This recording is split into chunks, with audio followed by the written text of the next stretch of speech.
High movie potential here today. I'm going to explain a drama historic movie name There Will Be Blood. So let's begin.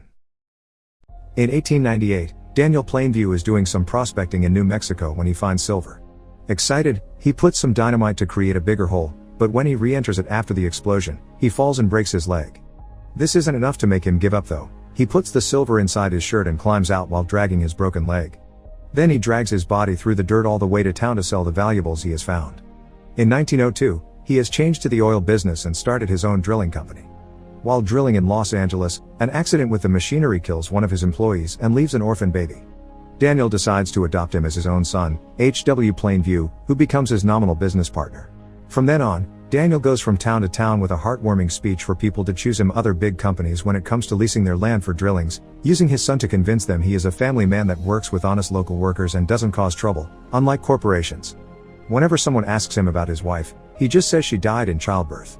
One day in 1911, Daniel is approached by Paul Sunday, a young man that claims his family's property in Little Boston, California has oil underground. Daniel tries to get the details out of him, but Paul proves to be a tough negotiator and ends up getting $500 in exchange for the location of his family's goat ranch, where he swears plenty of oil will be found. Many days later, Daniel and H.W. show up there, pretending they are merely hunting for quail. They meet Paul's father Abel Sunday, who offers them his hospitality, including some water and some goat milk, brought to them by one of the daughters, Mary Sunday. While setting up camp, they also meet Paul's twin brother Eli Sunday, a pastor that promises to bring them dinner. While investigating the area, they discovered Paul had been telling the truth and there is oil in his land. Daniel thinks this is a great spot to build a pipeline, take it to the beach, and strike a deal with Union Oil, therefore avoiding the costs of railroads and shipping. Later, after having dinner with the family, Daniel tells Abel that he wants to buy his land because he loves hunting for quail and his sick son needs the fresh air. He offers him a very lower number, but Eli knows about the oil and asks for a bonus, $10,000 for his church. Daniel changes it to $5,000 and only if the business goes well, then pressures Abel into accepting it. The next day, Daniel goes to see a realtor to ask for information about all the landowners around the Sundays so he can look into buying them as well. He also calls his business partner to tell him to bring all his employees to the area to start working. H.W. begins spending time with Mary and learns that his father hits her if she doesn't pray. As days pass, the business slowly but surely begins growing. Daniel manages to buy all the surrounding land except the one belonging to William Bandy, who wants to speak with him face to face. Daniel thinks it's all a ruse to get him to offer him more money, so for now he ignores him, thinking he'll come himself asking to sell if he thinks nobody wants his place anymore.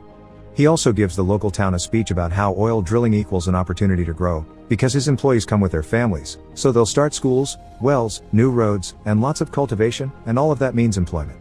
After days of building, the well is ready to get started. Eli comes with his church group to give all workers a welcome, then he has a talk with Daniel, requesting to bless the well before the drilling starts. Daniel accepts, but when the time comes for the opening, he offers a few words with Mary by his side, including a quick blessing, and never allows Eli to participate as well. H.W. is the one to pull the lever and the driller begins working without issues, so afterward the town has a big celebration. Right in front of Abel while he is eating, Daniel talks to Mary and promises her dad will not hit her anymore. Not too much time passes before one night, there is an accident in the well and they lose an employee. Daniel scolds his men for not warning each other correctly when someone goes down there, then makes sure to safely put away his possessions in a chest. The following morning, he goes to the church to talk to Eli and sees him give one of his sermons, which is quite dramatic and even includes some miraculous healing of an old lady's arthritis. After the mass is over, Daniel asks Eli to say some words when they bury the employee and to make sure his possessions reach his family, which Eli agrees to, but they still argue over faith. Eli thinks it is dangerous for the men to work on an unblessed well, but Daniel refuses to give time out to his employees to go to church and their free time should be spent resting so they can work 12-hour shifts. The church is also going through renovations because Eli has more followers now, so they are building a bigger space. Many days later, the workers find a gas leak that causes an explosion. H.W. is there when it happens, and Daniel rushes to rescue him before the fire begins, but by the time they go back to the house the damage has already happened. H.W. is now deaf. The drilling tower eventually crumbles down, but the fire continues, so the next day they use dynamite to put it out, because it forces the burning fuel and oxygen away from the fuel source. That night, Daniel sleeps cuddling his son. But as days pass, H.W. continues to stay in bed depressed, so Daniel begins working on finding him a teacher from the city. Sometime later, Eli approaches Daniel in front of his employees and demands the money he owes him. Daniel answers by slapping him and throwing him on the ground, hitting him as he calls him out for not healing his son as he does with his believers. He also drags him by the hair and drops him on a pool of oil, telling him not to even try to ask for that money. Later in the evening, While the Sundays are having dinner, Eli gets angry with Abel for having let Paul tell strangers about the land and for trusting Daniel, even going as far to jump on him and throw him to the floor while insulting him. Days later, a mysterious man appears at Daniel's door claiming to be Henry Plainview, Daniel's half-brother from another mother. Daniel doesn't believe him at first, thinking he is just here for the money, but Henry proves himself by showing him a letter from their sister where she tells him their father died 3 months ago.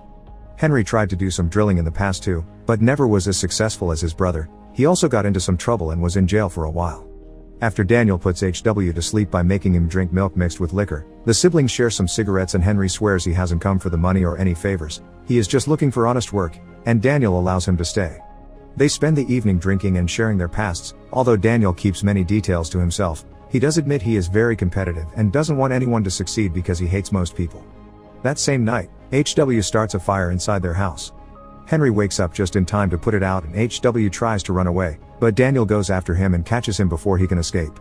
The following day, Daniel takes HW with him to board a train, pretending they're going on a trip together.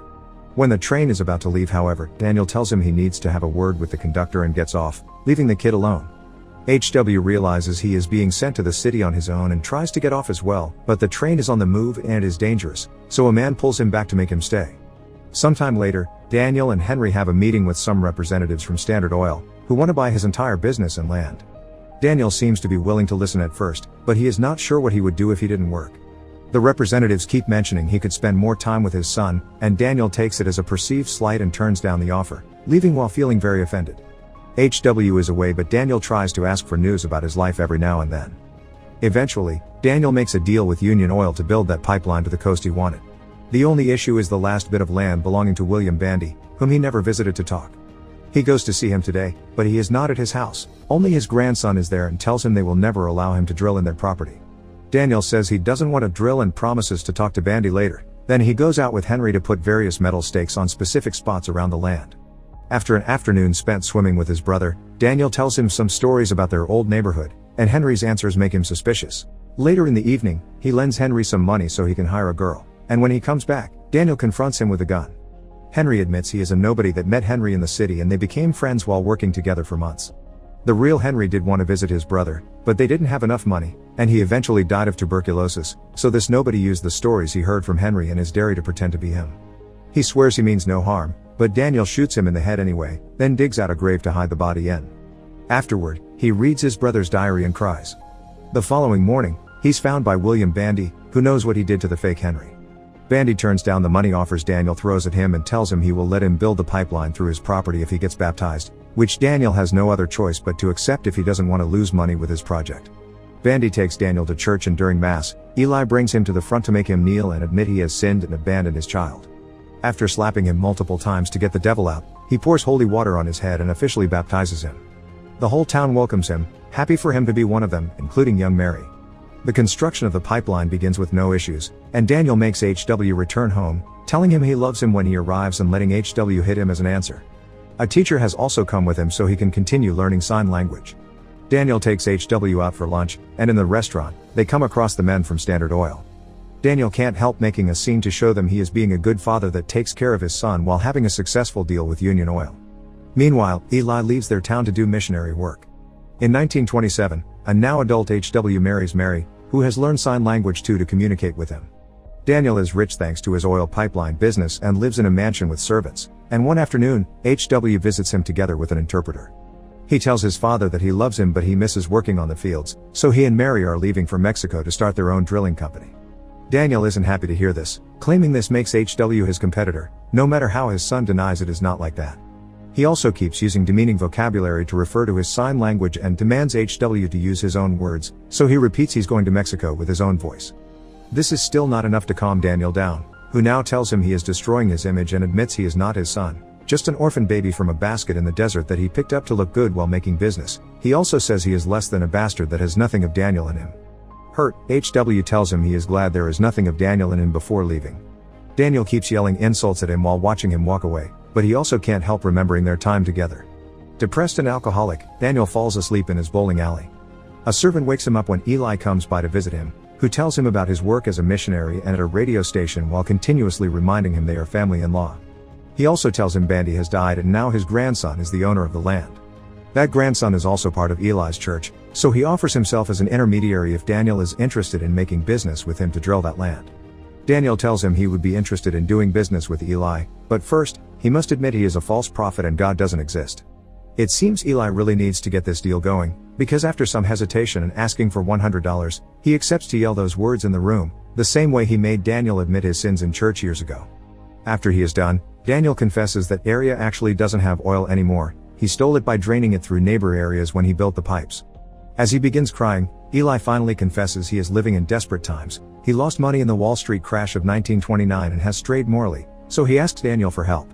But Daniel doesn't feel pity for him, he taunts him telling him Paul is the real chosen one by the Lord, he is a successful man now thanks to the business he opened with the $10,000 Daniel paid him for the information. He keeps on insulting him and calling him names, so when Eli asks him to please stop, Daniel grabs him, throws it in the middle of the alley, and after tossing some bowling balls at him, he hits him with a bowling pin on the head, killing him. The servant hears the noise and calls his name from the other side of the door, to which Daniel answers that he's finished.